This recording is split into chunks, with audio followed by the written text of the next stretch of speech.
When you vote, you can't vote based on emotion. You got to vote on what's going to set you free, give you freedom of speech, and get the monkey off your back. Government should not be in your business. Now, yes, I believe in tax, but now that we've just been exposed where our tax money's been going, it's a sham. Our government has been totally f***ing us over the last 10, 15 years.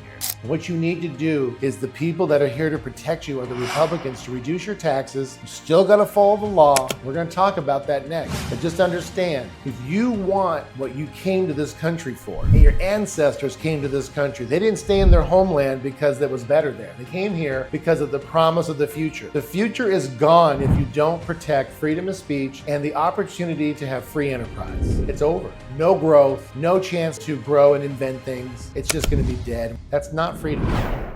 When you vote, you can't vote based on emotion. You got to vote on what's going to set you free, give you freedom of speech, and get the monkey off your back. The government should not be in your business. Now, yes, I believe in tax, but now that we've just been exposed where our tax money's been going, it's a sham. Our government has been totally f***ing us over the last 10, 15 years. And they've been exposed now thanks to Trump. Whether you like Trump or not, most people do now. He's exposed all these people that have been taking our hard-earned money and giving it away to these programs overseas, creating riots. The list goes on and on. We're not going to do that today. What you need to do is the people that are here to protect you are the Republicans to reduce your taxes. You still got to follow the law. We're going to talk about that next. But just understand, if you want what you came to this country for, or when your ancient and your ancestors came to this country, they didn't stay in their homeland because it was better there. They came here because of the promise of the future. The future is gone if you don't protect freedom of speech and the opportunity to have free enterprise. It's over.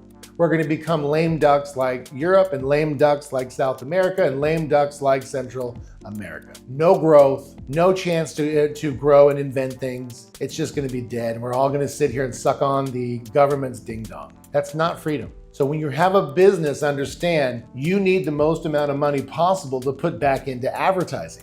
So if you don't have the money because someone's taxing your money and your heart, guys, your 15 to 18 hours a day, 7 days a week is being given to someone who's able-bodied to work, and they're not willing to work because they're full of mental disorder in their head. They're making up a fake narrative so they can get free money. They need to go out in the street and they need to get a McDonald's job and they need to get some other job in the evening. Learn what it's like to suffer. I suffered. I've had my lights turned off. I've eaten tuna fish out of a can. I've had top ramen. I've done the whole thing. I didn't go ask for the government for an EBT card. I didn't go ask for welfare. I didn't ask for anything. I went and got another job. And you know what? Didn't feel good. But it sure did feel good when I look back at my life and I said, fucking A, thank God I worked 3 jobs to get myself out of this very stressful situation because I learned something from it. That I'm able-bodied, that I can be independent and not depend on anybody. And you need to have that same attitude, especially if you're an entrepreneur. Now, how does it work? How do we, talking about politics, when it comes down to business fundamentals, there are principles you must follow in business as well too. And I'm going to really give you guys some things here that a lot of you business owners are so arrogant you don't even understand that you're doing this. And so, but you got to write down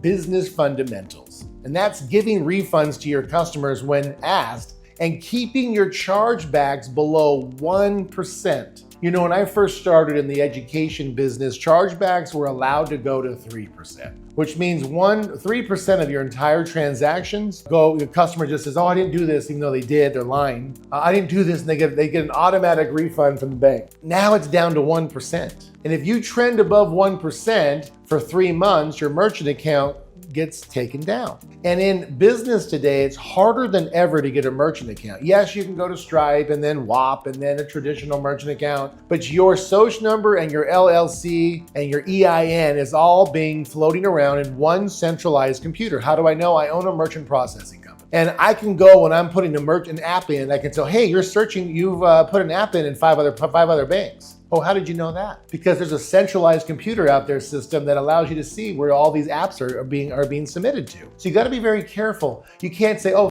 screw them, I'm going to get a new merchant account. It doesn't work that way anymore. You can't put your mother's name on a merchant account anymore and get a new one. They'll find out. They'll shut you down, hold your money immediately. So you've got to be a person, a business owner that takes individual responsibility for giving refunds and watching your chargebacks. And really what refunds and chargebacks are, okay, if you're getting a lot of them, it's an indicator that people are not happy with what they're coming for. See, because they already came here because of why? Whatever you put out there in marketing, whatever the messaging was, oh my gosh, that's exactly what I need. It's gonna solve my problem. It's gonna reduce my pain. So they came and responded. But as they consumed your tangible product or your digital product, they soon found out this is not what I thought it was. So they want a refund, and if you don't give it to them, they're gonna give you a chargeback. Now, just keep in mind, you got charged, let's say 2 to 3%, sometimes if it's a high risk business, up to 5% to run the transaction. So if you're in high ticket sales, it's already $200 transaction fee. Plus, when you do a chargeback, they're gonna run the transaction fee all over again to refund the money. So $200 again to transact, plus a $40 chargeback fee,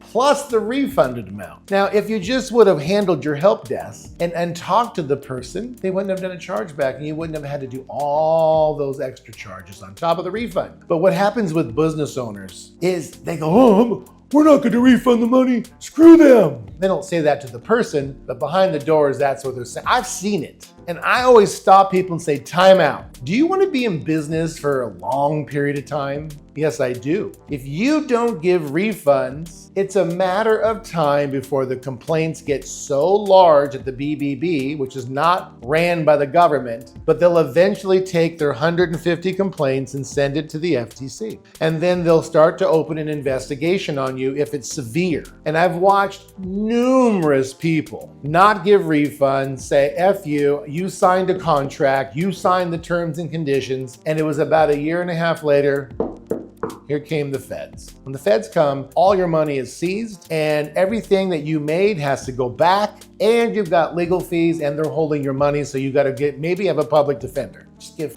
refunds, guys. Don't be the arrogant asshole that goes, oh, I'm not gonna do it. And also, guys, think about it. It destroys your company's image and ultimately takes you out of business. The two things that destroy you in business is you don't have enough merchanting, and if you don't give refunds, it destroys you. You work so hard. Listen, I can tell you right now, I have a business that does millions of dollars a year in business. But guess what? I just looked. We did $330,000 last year in refunds. $330,000 in refunds?